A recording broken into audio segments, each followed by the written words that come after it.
Cheers. Welcome to another episode of Inside Strategy. Let's do it. I'm Jennifer. I'm Antra. And we're going to have actual conversations now. So, what are we talking about today? I think we started talking about when to crowdsource because was it a sales meeting or somebody recently said, I don't know, maybe we should just crowdsource the new logo.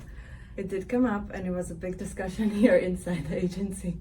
And we freaked out because we bore witness to this as a community. I don't think you were super, this was before you started working with us. No, but I did read up a lot of articles and opinions about it later. Yes, and I hope I don't offend anybody. This is not the intent, but the county in which we so lovingly reside, Arlington County, Virginia, embarked upon a crowdsource effort for their new brand when they rebranded. Logo. Like a year or two ago. It's time blurs. I don't recommend this. Experts don't recommend this for sure.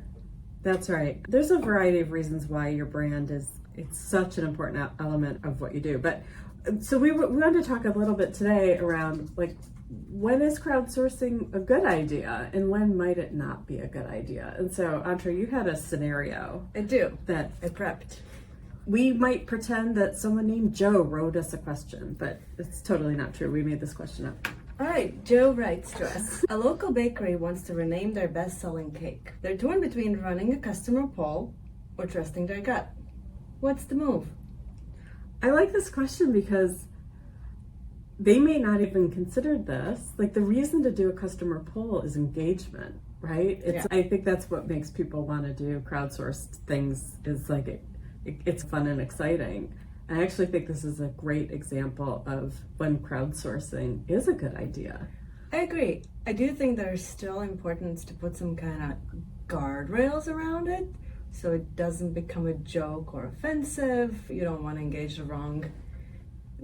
create the wrong engagement. I think in this case maybe it would be a good idea to offer options or give more description what the cake's gonna be, like flavor profile.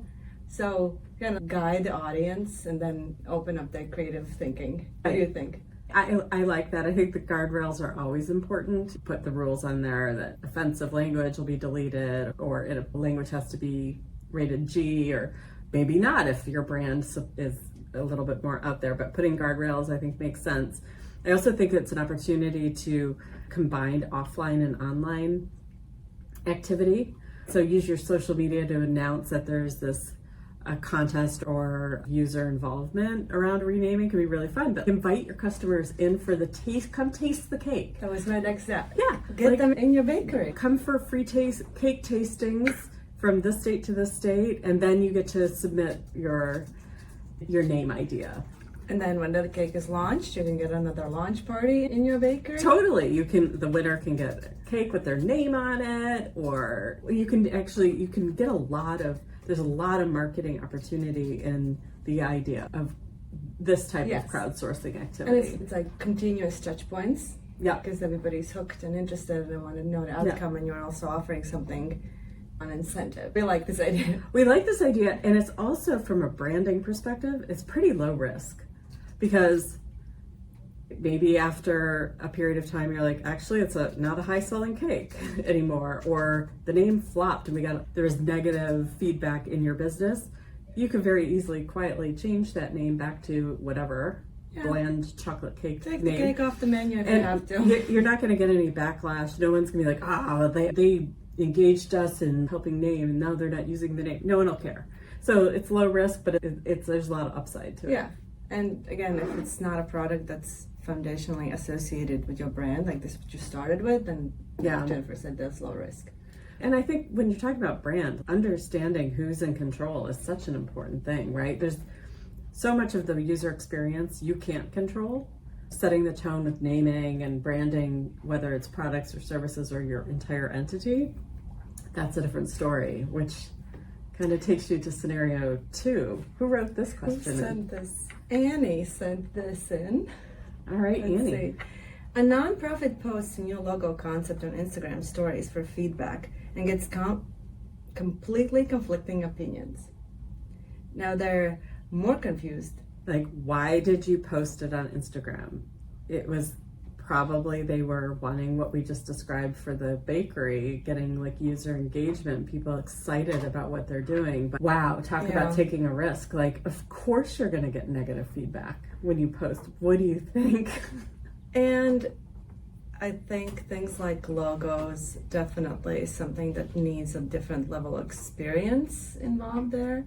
Logo is also something that is highly associated with your brand, where a cake product like a cake, there's like a different level of association. Sure. Risky take, something that we don't recommend. Don't recommend it. And I think the minute you're inviting the public into defining your look and feel, like the Arlington County rebrand perspective, you have the potential for long-lasting distaste around the brand too, right?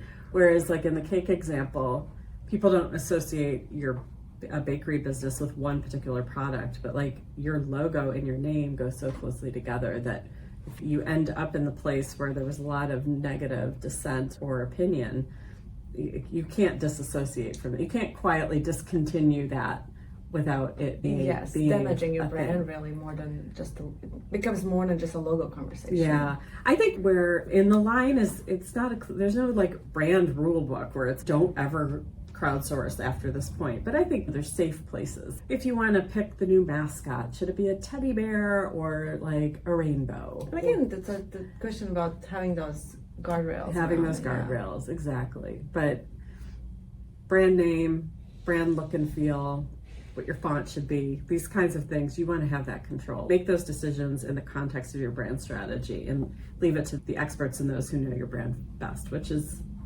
not going to be the public. Yeah, and I think sometimes we're thinking like, what is the reason that somebody would go for crowdsourcing when it comes to like logo and brand look and feel? If your reasoning is you feel like you're going to save money that way, then actually cleaning up the mess that comes out of damaging the brand might be even more expensive to you than just hiring a professional to create the logo.